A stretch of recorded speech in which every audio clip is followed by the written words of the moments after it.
हुई बाहर जाती है और एक कमरे में जाकर देखती है कि सनमुखान खुद की जान लेने की कोशिश कर रहा था। गीता जल्दी से सनमुखान को पकड़कर उसे समझाती है कि अगर तुमने ऐसा कुछ किया। गीता ने अपने पति को जब अपनी जान लेते हुए देखा तो इसके बाद उसने ठान लिया था कि मैं अपने पति के इलाज के लिए पैसे कमा कर ही रहूंगी, चाहे उसके लिए उसे खुद की जान ही क्यों ना देनी पड़े। उसने सोचा था कि वो कुली का काम करेगी, लेकिन उसकी दोस्त कांता उसे बोलती है, क्या तुम 50-60 रुपए कमाकर अपने पति को बचा लोगी? कांता उसे बताती है कि किसी टाइम पर मैं भी तुम्हारे जैसे ही फंसी हुई थी, लेकिन अब जो काम मैं करती हूँ उससे मेरे पास इतने पैसे हैं कि मेरे पास अब कोई भी दर्द नहीं है। कांता उसे बोलती है कि तुम भी यही काम करने लग जाओ, सब ठीक हो जाएगा। गीता के पास भी कोई और रास्ता नहीं था जिससे वो इस काम के लिए मान जाती है। फिर कांता गीता को एक औरत के पास ले जाती है जो गीता की खूबसूरती को देखकर बहुत खुश होती है और उसे एक नई दुल्हन की तरह सजाकर एक 60 साल के आदमी के पास भेज देती है, जहाँ जाकर गीता अपना काम करके अच्छे खासे पैसे कमा लेती है। लेकिन जब अगले दिन गीता दवाई लेने गई तो उसमें अभी भी 700 रुपए कम थे जिन्हें कांता वहाँ आकर देती है। अब गीता के सामने पैसे कमाने का सिर्फ वही एक ही रास्ता बचा हुआ था जिससे गीता फिर से कांता के साथ चल जाती है। आज कांता गीता को सड़क पर ले गई थी, जहाँ पहुंचकर कांता गीता को सब कुछ समझा देती है कि तुम्हारे साथ अब क्या होगा और तुम्हें क्या करना है। गीता अब इसके लिए तैयार थी। तभी सामने से एक ट्रक आता है जिसे देखकर गीता खुद पर टॉर्च लगाती है और ट्रक ड्राइवर से इशारों में बात करके उसके साथ चल जाती है, जहाँ जाकर फिर से गीता ठीक ठाक पैसे कमा लेती है। बेचारी मासूम गीता को अपने पति के इलाज के लिए वो काम करना पड़ रहा था जो उसने कभी सोचा भी नहीं था।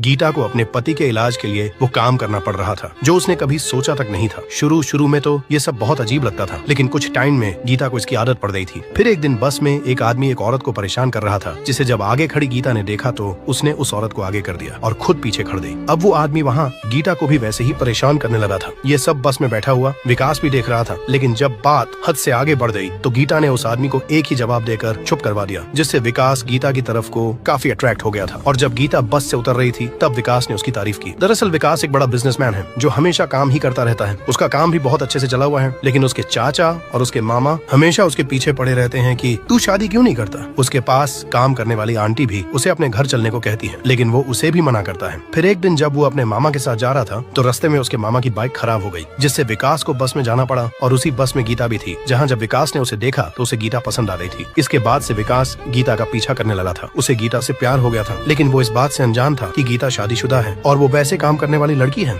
विकास ने तो अपनी फैक्ट्री में गीता की फोटो तक भी लगा दी थी, जिसे देखकर विकास के मामा और चाचा भी समझ गए कि विकास को आखिरकार प्यार हो ही गया है। वो विकास से उस लड़की के बारे में पूछते हैं। विकास भी शर्माते हुए बता देता है कि वो रोज बस स्टैंड पर आती है, जिससे उसके मामा उसको लेकर बस स्टैंड को जाने लगे थे। दूसरी तरफ गीता अभी एक दुकान में सामान ले रही थी और तभी उसकी नजर सामने उस मंत्री पर पड़ी, जिसे देखकर गीता घबराते हुए जल्दी से वहाँ से जाने लगी। दरअसल ये वही मंत्री था जिसकी पहले से ही गीता पर बुरी नजरें थी और उसी ने सनमुखान और गीता की शादी अपने फायदे के लिए करवाई थी और उसी ने एक ग्लास में सनमुखान को कुछ मिलाकर पिलाया था, जिससे उसकी हालत ऐसी हो गई